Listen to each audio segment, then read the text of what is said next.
आप सबका अभिवादन करती हूँ। दोस्तों, हमें हमारे इस पॉडकास्ट में आपका बहुत स्नेह मिल रहा है, उसके लिए बहुत बहुत शुक्रिया। हमारी ये कोशिश है कि हम साहित्य की दुनिया से आपको इस पॉडकास्ट के माध्यम से परिचित कराएं और इसी कड़ी में आज हम मिलने जा रहे हैं डॉक्टर धनंजय सिंह जी से।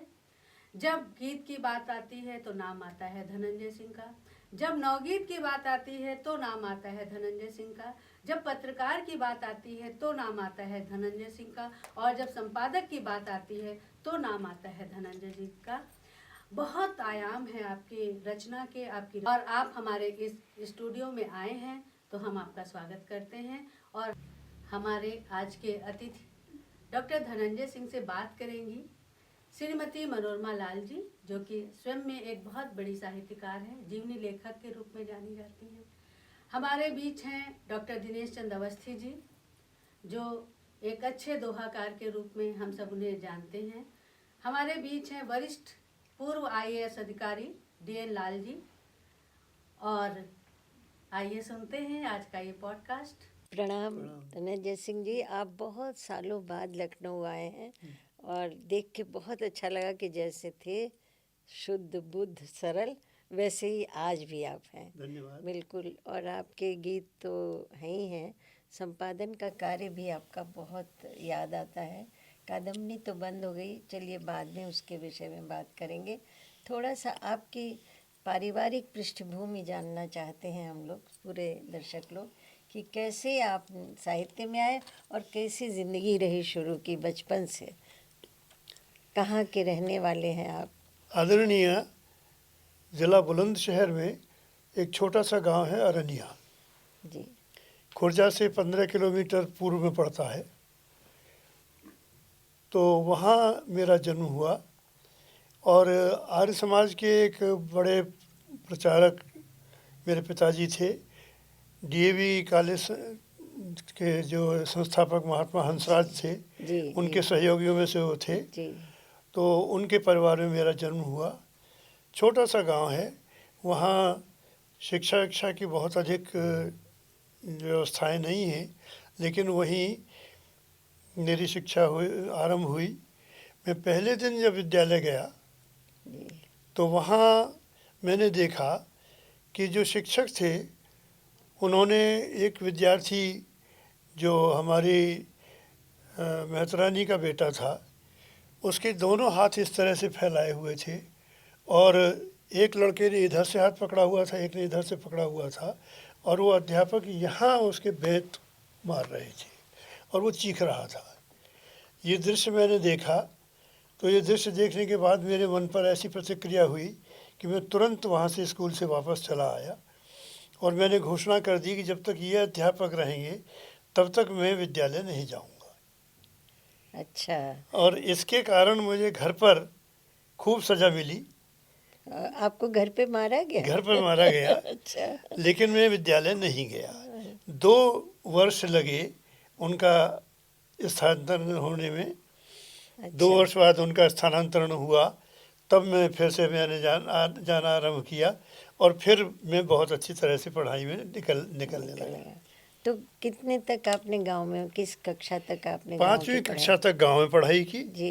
फिर हमारे गांव से 2 किलोमीटर दूर पर एक हाई स्कूल था, उसमें जाकर के मैंने 8वीं तक की परीक्षा पास की। 8वीं के बाद खुर्जा हमारे यहाँ से 15 किलोमीटर दूर पड़ता है जी। खुर्जा जा कर के मैंने अपनी पढ़ाई शुरू की। वहाँ से हाई स्कूल फर्स्ट क्लास किया। हाई स्कूल कर लेने के बाद विज्ञान विषय लेकर के मैंने किया था। जी जी। तो मेरे मन में विचार आया कि तभी वहाँ पॉलिटेक्निक खुल गया था।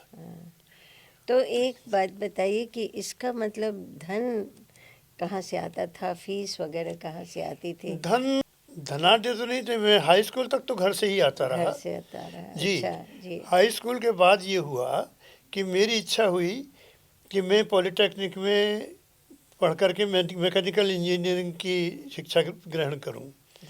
पिताजी संयोग से खुर्जा आए हुए थे, तो मैंने उनसे निवेदन किया कि मैं पॉलिटेक्निक में दाखिला लेना चाहता हूं। तो उन्होंने कहा नहीं, मेरी इच्छा है कि तुम संस्कृत के स्कॉलर बनो और संस्कृत का स्कॉलर बनने के लिए तुम्हें गुरुकुल कांगड़ी पढ़ने के लिए जाना है। अच्छा। तो मैंने कहा जी गुरुकुल कांगड़ी अगर भेजना था तो आराम से भेज देते, भेज देते और तो क्या। अब तक कुछ पढ़ लिया होता। अब जाने का अर्थ ये होगा कि अब तक जो कुछ पढ़ा लिखा है वो सब व्यर्थ हो चला जाएगा।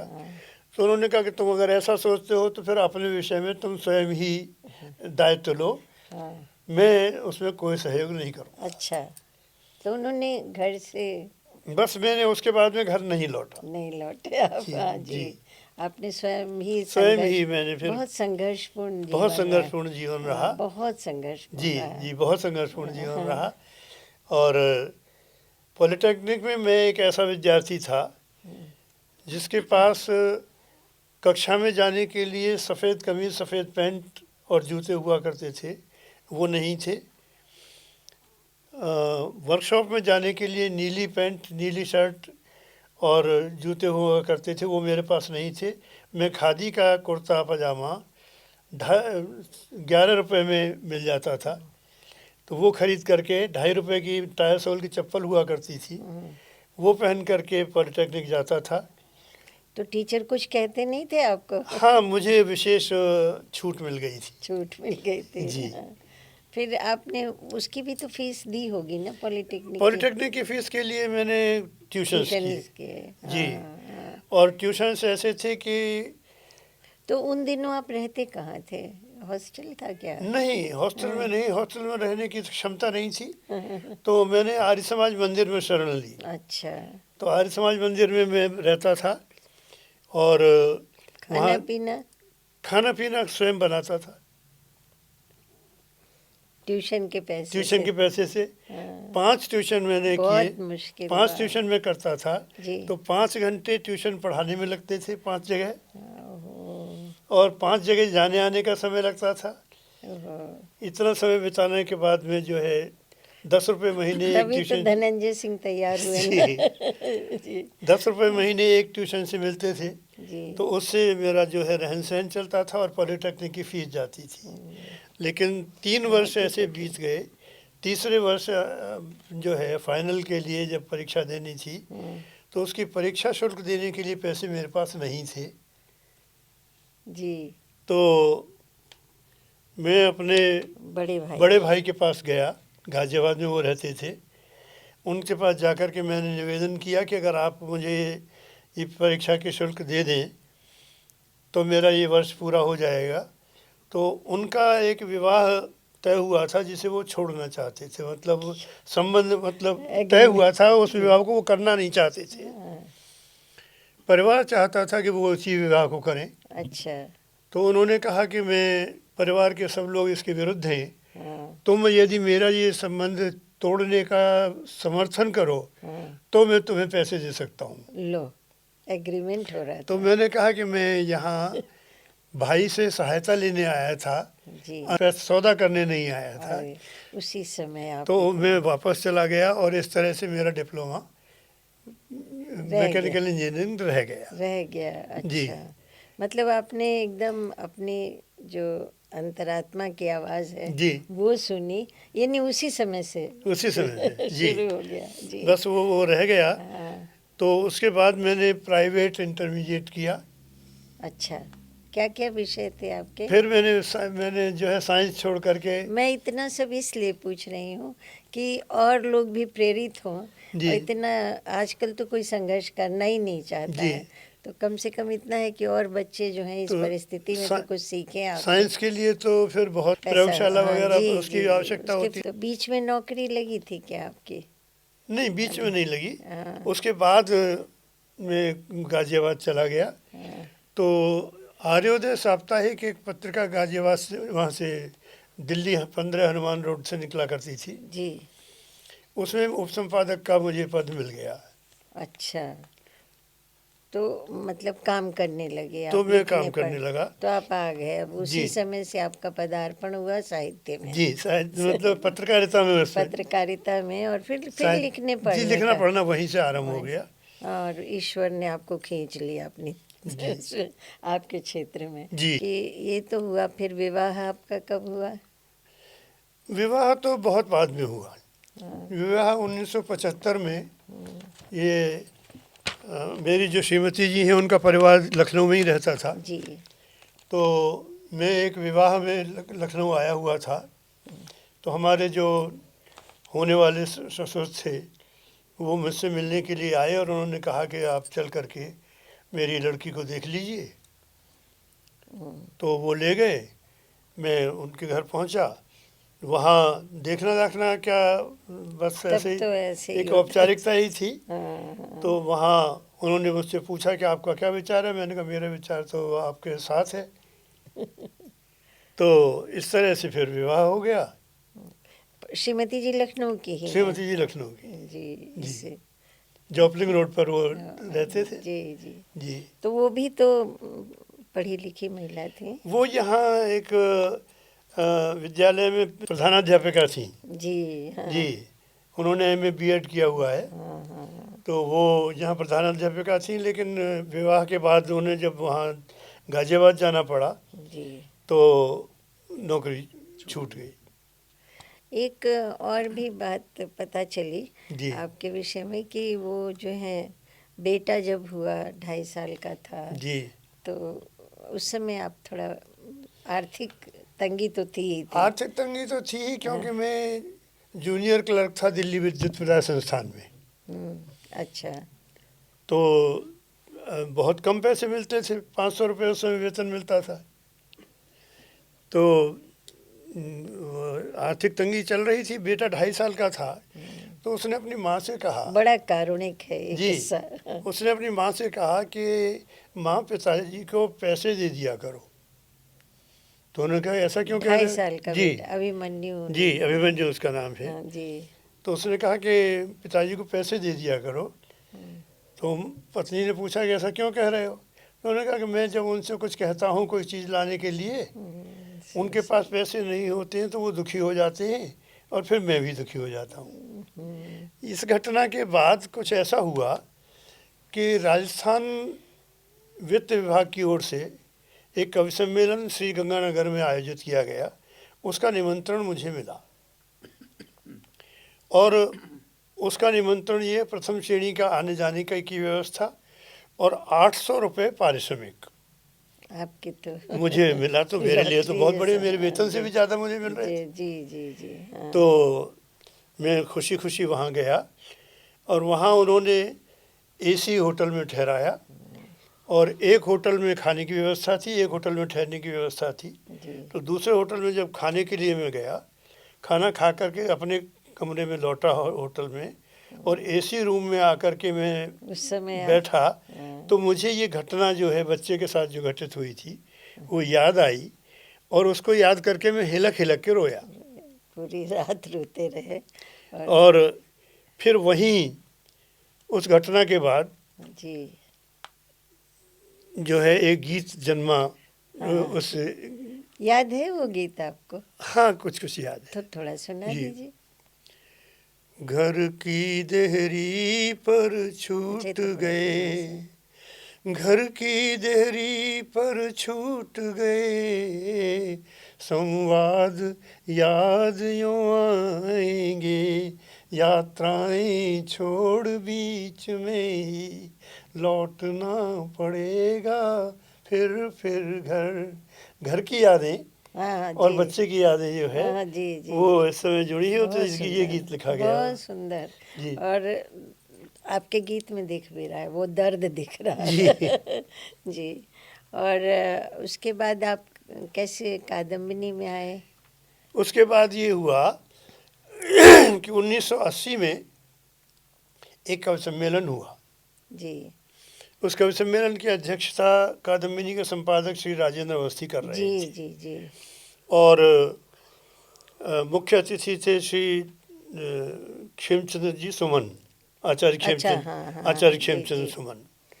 तो वहाँ मैंने गीत पढ़ा और वो गीत सुन करके राजेंद्र अवस्थी जी ने कहा कि भाई आप इतना अच्छा लिखते हैं तो हमारे लिए लिखिए, हमारे लिए लिखिए। तो मैंने कहा कि आपके लिए लिखने का अर्थ मैं समझा नहीं।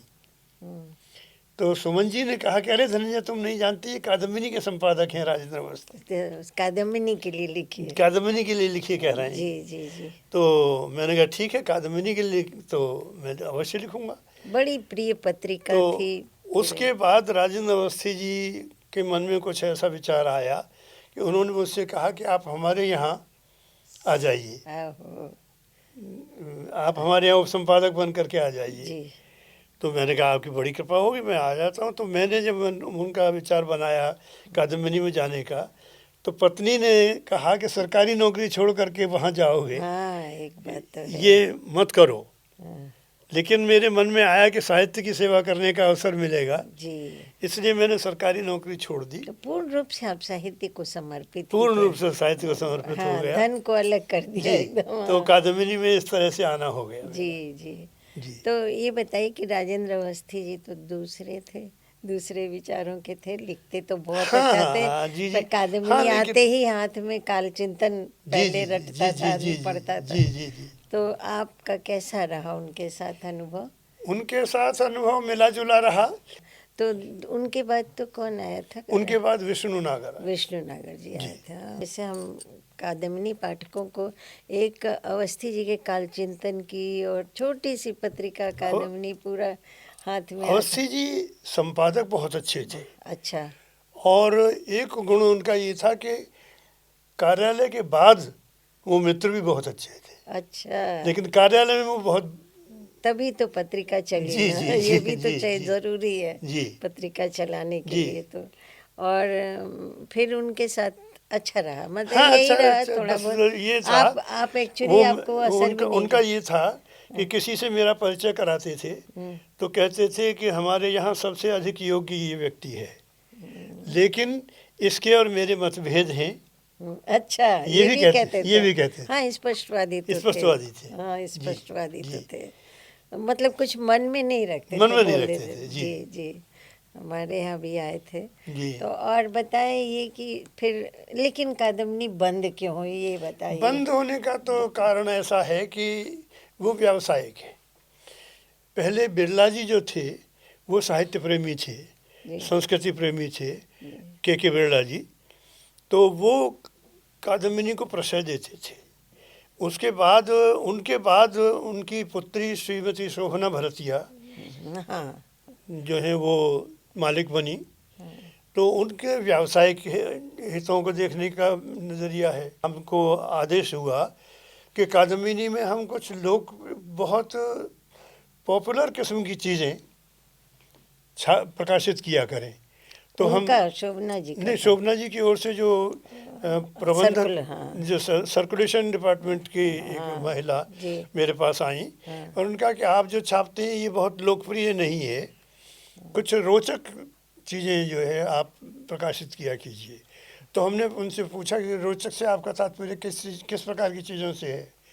तो उन्होंने डिबोनियर पत्रिका की एक कटिंग ला करके मुझे दी कि ये देखिए ऐसा कुछ प्रकाशित किया कीजिए। तो हमने हाथ जोड़ लिए। जी। हमने कहा ये वो साहित्य की एकमात्र पत्रिका जो जी, हमने हाथ जोड़ लिए कि ये हमारे लिए संभव नहीं है। तो धीरे धीरे मन ये बना भरतिया जी का कि इसको बंद कर दिया जाए और कादम्बिनी। अच्छा, जी, लेकिन बहुत सारे पाठकों का खून चूस बहुत लिया सारे गया। पाठकों को हाँ, सच बहुत में। सारे इतनी लोकप्रिय पत्रिका थी। बातें। और एक सबसे अच्छी बात थी उसकी साइज, कि आप पर्स में भी लेडीज रख के बस जी। में बैठ जाती थी। जी, जी। और जहाँ जाए निकाल के पढ़ लेती थी। अब बड़ी उसका साइज बाद में बड़ा कर दिया, बाद में बड़ा कर दिया। बड़ा कर दिया था। वो कंफर्टेबल नहीं था, नहीं था। लेकिन मैटर था जी। उसमें भी रहता था। विष्णु जी ने भी मैटर के मामले में समझौता नहीं किया। समझौता नहीं किया। हाँ। जी। तो आपका की यात्रा जो है कादम्बिनी में यहाँ से फिर उसके बाद आपने उसके बाद तो विष्णु जी के साथ कुछ दिन रहा है। हाँ। लेकिन फिर ये हुआ कि एक दिन शनिवार का दिन था, अचानक एक आदेश आया कि अब काम के घंटे 6 घंटे की बजाय 8 घंटे किए जा रहे हैं और बायोमेट्रिक अटेंडेंस हुआ करेगी, सुबह आने पर भी होगी, शाम को जाने पर भी होगी।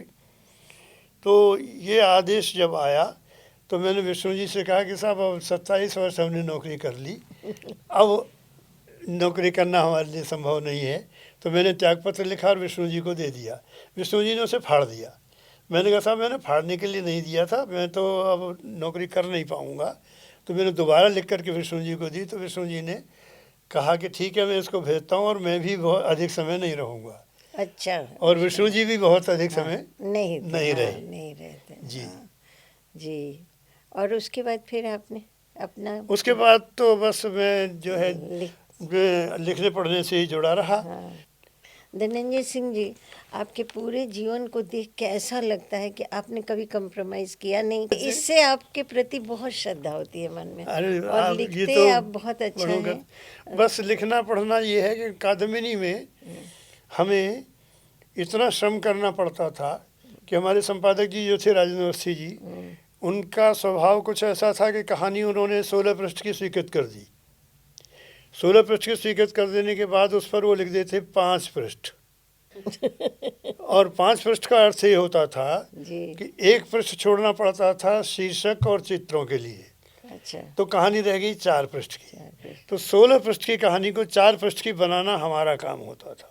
कैसे बनाते थे? बस उसमें काट पीट करते थे और हमारी कोशिश ये रहती थी कि इसमें काट पीट सारी हो जाए लेकिन कहानी कहानी रह जाए।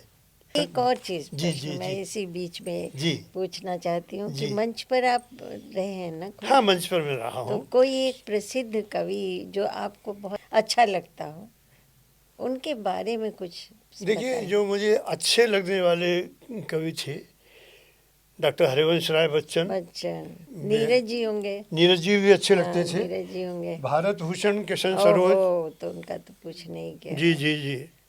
भवानी प्रसाद जी मिश्र जी, हाँ उनके साथ की एक घटना मैं सुना देता हूँ आपको। हाँ, सुनाइए। कि मैं बीए प्रथम वर्ष का विद्यार्थी था।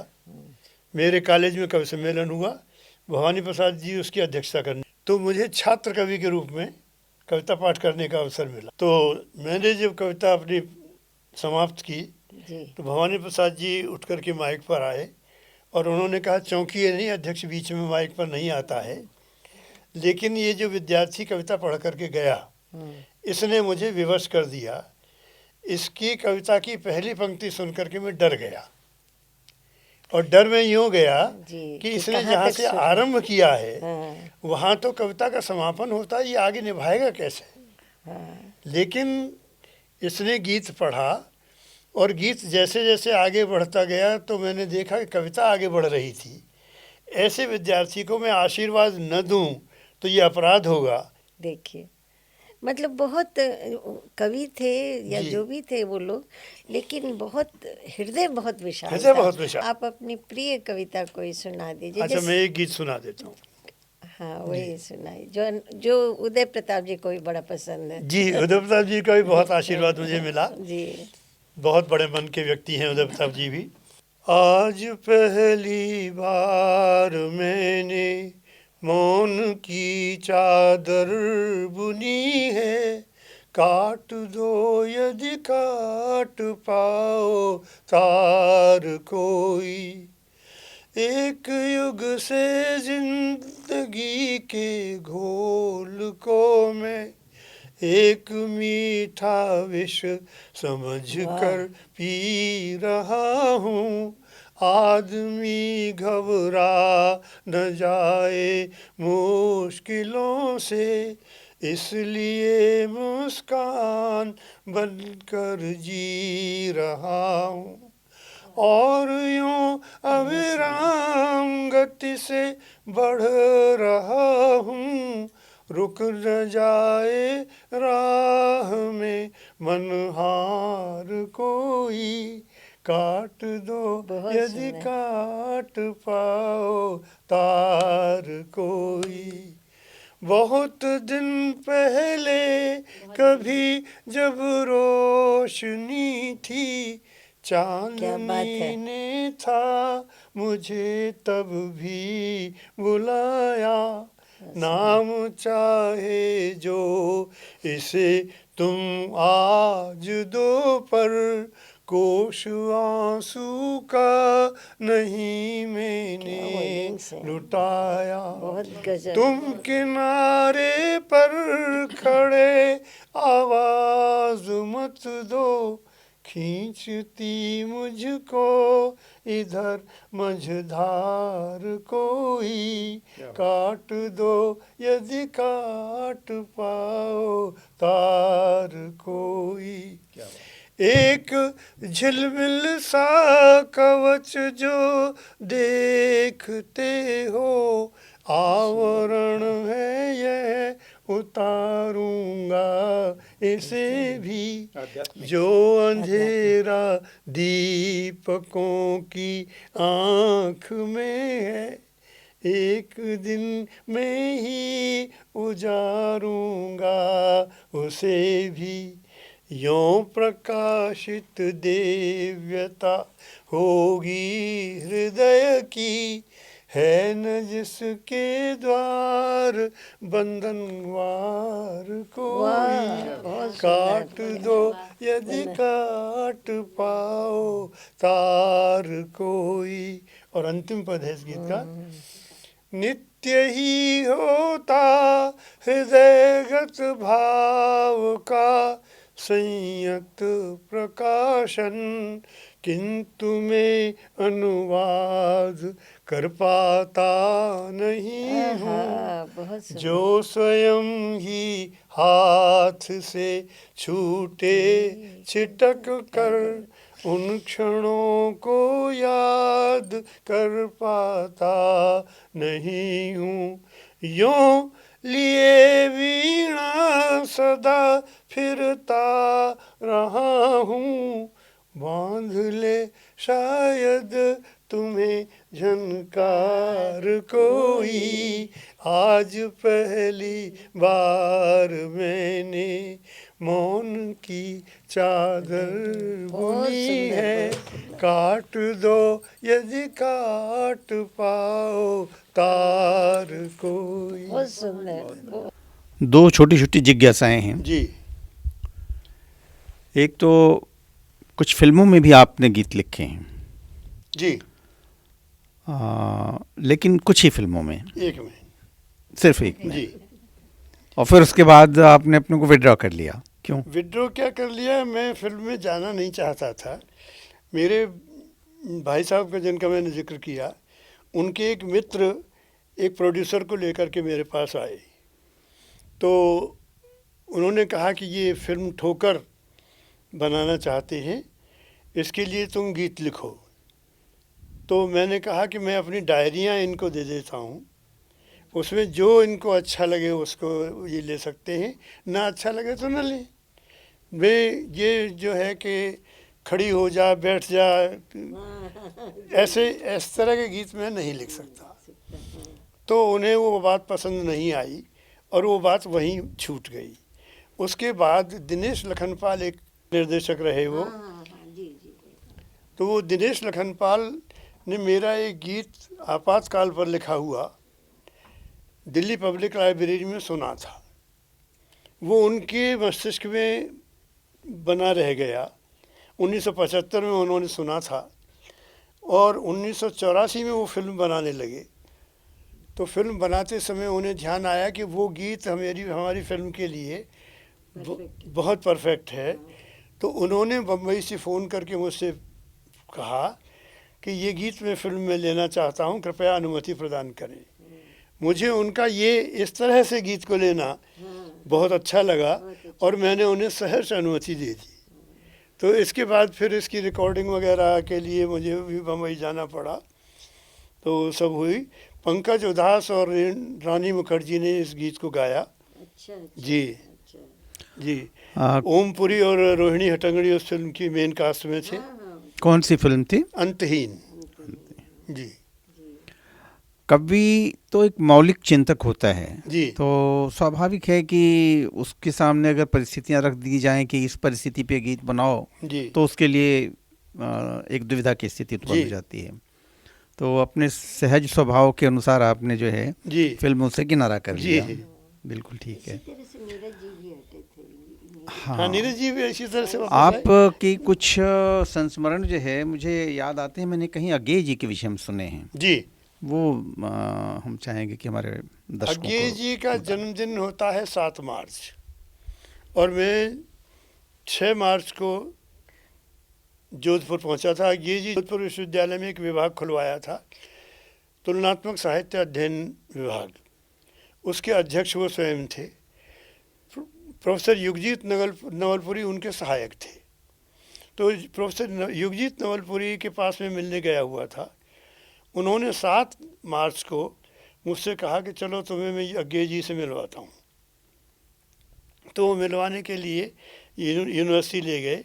यूनिवर्सिटी में अध्यक्ष उनके अज्ञे जी के विभाग में जा कर के हमारी भेंट हुई, अभिवादन वगैरह हुआ, उन्होंने बिठाया, बातचीत हुई। बातचीत के बाद उन्होंने कहा मुझसे कि आज शाम का भोजन आप हमारे साथ कर लीजिए। तो मैंने कहा सर ऐसा है कि इसके लिए युगजीत नवलपुरी जी से अनुमति लेनी होगी, क्योंकि मैं उनके यहाँ ठहरा हुआ हूँ। तो अज्ञे जी कहने लगे फिर ऐसा कर लीजिए कि आज शाम का भोजन नहीं, कल चाय पर आ जाइए आप। मैंने कहा हाँ, रात को मैं अनुमति ले लूँगा, सुबह आ जाऊँगा, कोई बात नहीं। अगले दिन हम उनके यहाँ चाय पर गए। तो अज्ञे जी ने अपने नौकरों की छुट्टी कर रखी थी, स्वयं कॉफ़ी बना करके लाए और हमें पेश की। हमने कॉफ़ी पी। कॉफ़ी पीने के बाद अज्ञे जी ने मुझसे कहा कि आपको पता है कि कल हमने आपको भोजन पर आमंत्रित क्यों किया था? मैंने कहा जी नहीं। तो कहने लगे कल हमारा जन्मदिन था। क्या बात है।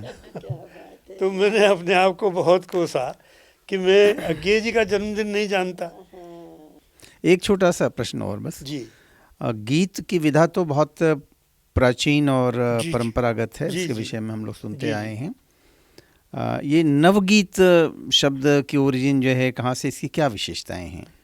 देखिए असल में नवगीत जो है उसकी विशेषताएं, निराला जी की एक कविता है नवगति नवलय नवस्वर, वहाँ से सब कुछ जिसमें नया हो, छंद भी नया हो, भाव भी नए हो, भाषा भी नहीं हो, तो वो नवगीत है।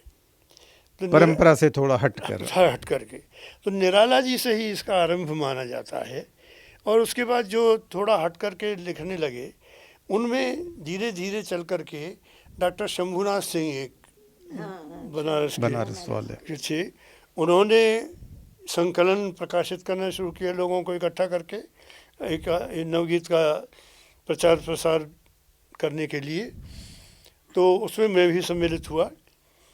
तो वहाँ से ये नवगीत का जो है प्रचलन और अधिक बढ़ा। तो उसमें मैं भी एक शामिल, मेरा भी नाम उसमें आ जाता है। चलिए, आज बहुत कुछ नई बातें और ज्ञानवर्धक बातें जानने को मिली। हम लोग बहुत सौभाग्यशाली हैं। बहुत बहुत धन्यवाद आप लोग। अवस्थी जी, आप कुछ पूछना चाहें?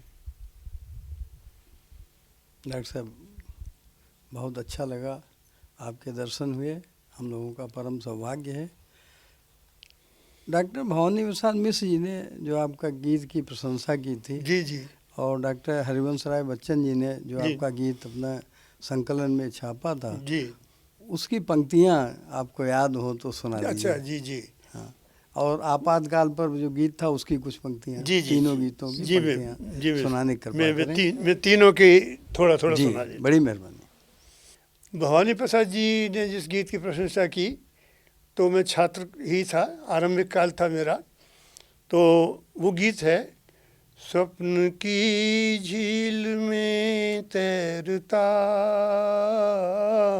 मन का यह सुकोमल कमल, वाह वाह, चंद्र का स्नात मधुरात में हो हमारा तुम्हारा मिलन, दूर जैसे क्षितिज के परे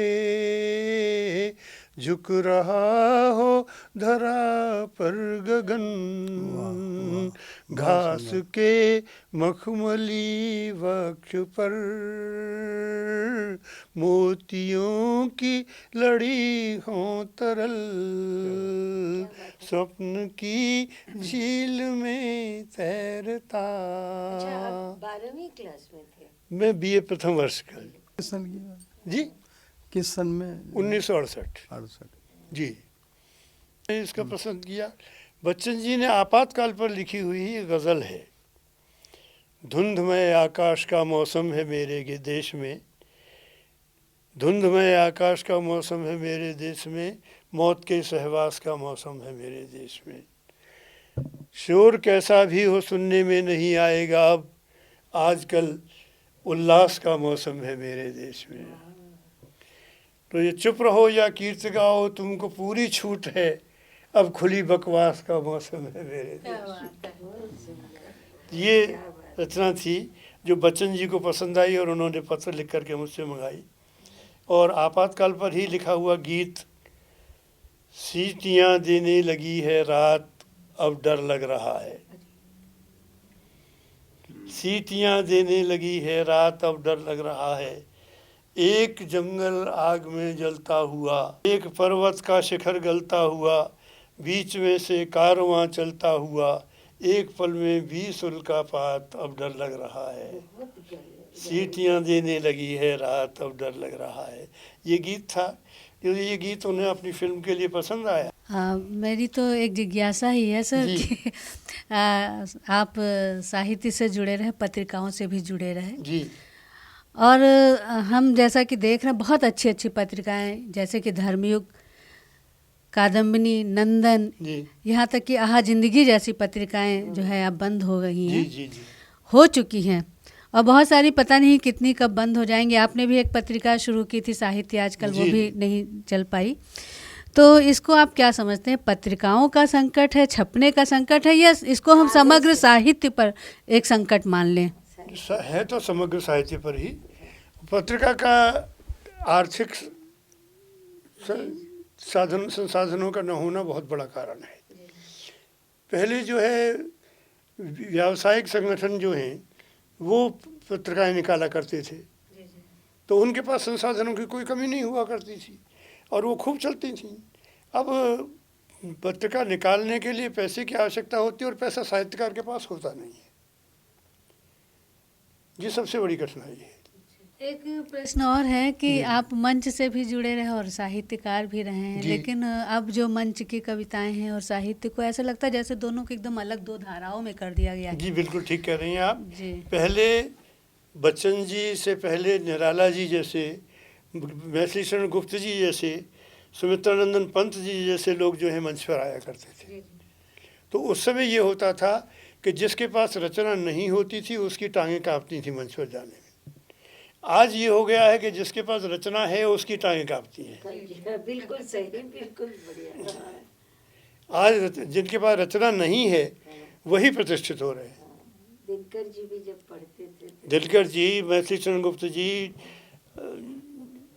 श्याम नारायण पांडे जी, गोपाल सिंह नेपाली जी, नेपाली जी, देवराज दिनेश, रमानाथ अवस्थी, रमानाथ अवस्थी जी, रामावतार त्यागी, एक मिश्रा जी थे, वीरेंद्र मिश्र जी जी।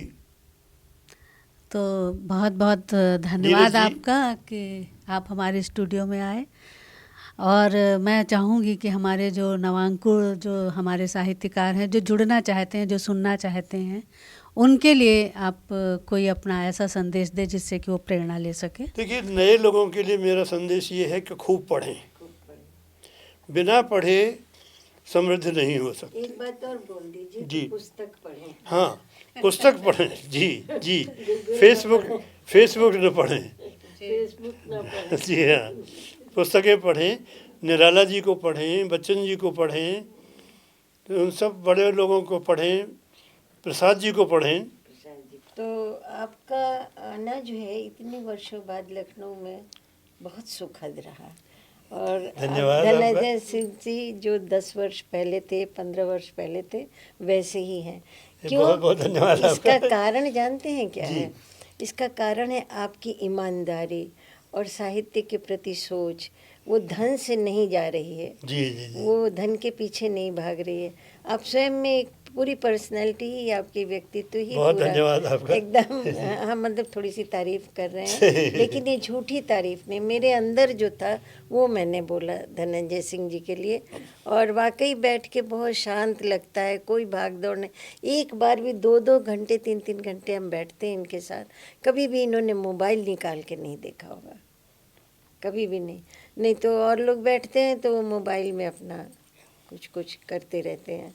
तो आपकी सादगी और आपका व्यक्तित्व तो बहुत ही प्रभावशाली है इसी को लेकर के, और आपका आना हम लोगों के लिए बहुत सुखद रहा। बहुत और धन्यवाद आप पुनः लखनऊ बहुत धन्यवाद आपका। आइए। लखनऊ आना मेरे लिए सौभाग्य की मैं तो यही कहूंगी कि बस आपके नाम में ही धन है, बाकी संचय तो आपके विचारों का है जी। जो बहुत हमारे बढ़िया। साहित्यकारों को और हमारे इस पॉडकास्ट के देखने वालों को उसका लाभ मिलेगा। और आपका बहुत बहुत शुक्रिया कि आप हमारे चैनल में इस पॉडकास्ट में आए। बहुत बहुत धन्यवाद और आपका। जी, और मैं यही कहूँगी कि आप हमारे दर्शक श्रोता जो इस पॉडकास्ट को देख रहे हैं, सुन रहे हैं, वो आज के इस कार्यक्रम को कैसा मानते हैं, उनको कैसा लगा, वो अपनी प्रतिक्रियाएं दें। हमारे इस चैनल को लाइक करें, सब्सक्राइब करें, कमेंट्स करें और हमारी इस कड़ियों को देखना ना भूलें। हमसे मिलते रहें, इसी प्रकार हम फिर मिलते रहेंगे। धन्यवाद आपका और दर्शक श्रोताओं का बहुत बहुत धन्यवाद। प्रणाम। प्रणाम। हमें आशा है कि हमारा पॉडकास्ट आप सबको पसंद आया होगा। आपसे अनुरोध है, कृपया इसे लाइक करें, सब्सक्राइब करें और अपना आशीर्वाद बनाए रखें।